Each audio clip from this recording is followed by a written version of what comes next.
Bonjour, bienvenue dans cette troisième vidéo consacrée aux inéquations. Alors dans cette vidéo, nous allons voir les différentes écritures d'un ensemble de solutions d'une inéquation. Alors à la page 360, on nous dit, vu l'exercice précédent, combien de solutions une inéquation possède-t-elle? Si on reprend la première inéquation, 3x moins 6 strictement plus petit que 0, on voit que toutes les valeurs inférieures à 2 sont solutions de l'inéquation. Mais évidemment, le tableau commence à la valeur moins 8. Mais si on avait pris, par exemple, les valeurs moins 9, et puis moins 10, moins 11, moins 12, ou jusque moins 20, moins 50, moins 100, moins 1000, et ainsi de suite, est-ce que ces valeurs-là auraient été solution d'une équation? Eh bien oui. Et donc, on s'apercevrait qu'en fait, cela n'a pas de fin. On pourrait aller dans les nombres négatifs de plus en plus grands. Ils seront solutions de l'inéquation. Et donc, on peut conclure qu'il y a une infinité de solutions.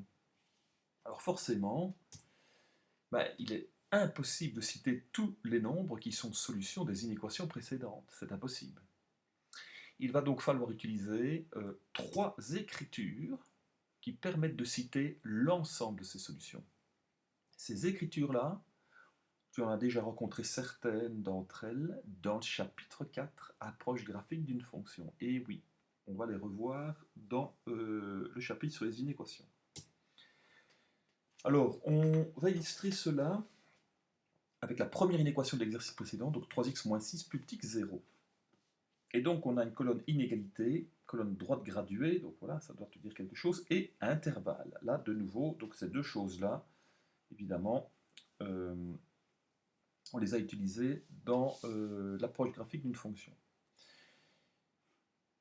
En fait, toutes les valeurs, donc pour cette équation 3x moins 6 strictement plus petit que 0, donc toutes les valeurs en dessous de 2 sont solutions de l'inéquation 3x moins 6 strictement inférieure à 2.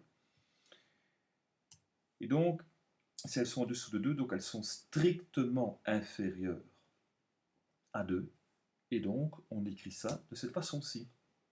X, donc, c'est la solution ou les solutions ou la valeur donc, est strictement inférieure à 2. Et donc, une fois que l'on a ceci, eh bien, on va pouvoir le placer sur la droite graduée. Donc, on a déjà notre valeur de repère qui est 2, et on sait bien que cette valeur-là, on ne la prend pas. Donc, quand on ne prend pas quelque chose, c'est un point vide, un rond vide. Et on va devoir prendre tout ce qui est strictement inférieur à 2. Et donc, voilà, on représente de cette façon-ci sur la droite graduée. L'intervalle maintenant, tu sais comment on fait pour passer de la droite graduée à l'intervalle. Et donc, on utilise les crochets ouverts ou fermés. Dans ce cas-ci, ce sera évidemment un crochet ouvert parce qu'on ne prend pas la valeur 2 et la flèche qui montre que l'on va aller évidemment vers la gauche. Donc voilà, l'écriture sous forme d'intervalle.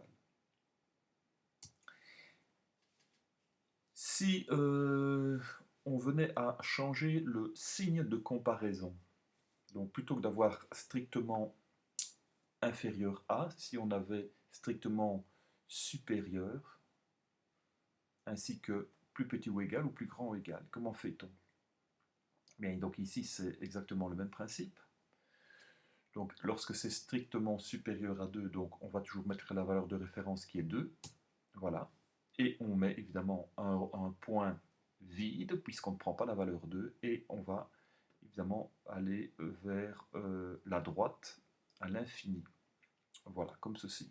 On prend toutes les valeurs qui sont strictement supérieures à 2. Et donc pour l'intervalle, même chose, crochet ouvert, 2, point virgule, et puis flèche qui pointe vers la droite. Pour les suivants, on a plus petit ou égal, et donc là on peut prendre la valeur 2, donc ce sera un point rempli, et on prend toutes les valeurs, évidemment, qui sont plus petites que 2. Donc on prend le trait qui va vers la gauche. Pour l'écriture sous forme d'intervalle, eh bien, flèche vers la gauche, point virgule 2 avec un crochet fermé. Donc on prend la valeur 2 ici. Et pour le dernier, même principe. C'est strictement plus grand ou égal, donc on prend un point rempli puisqu'on prend la valeur 2 avec la demi-droite qui pointe vers, enfin qui se dirige vers la droite. Et pour l'écriture sous forme d'intervalle, on prend la valeur 2, donc crochet fermé, et la flèche qui se dirige vers la droite. Voilà, c'est terminé pour cette vidéo-ci. On se retrouve pour la prochaine. À bientôt.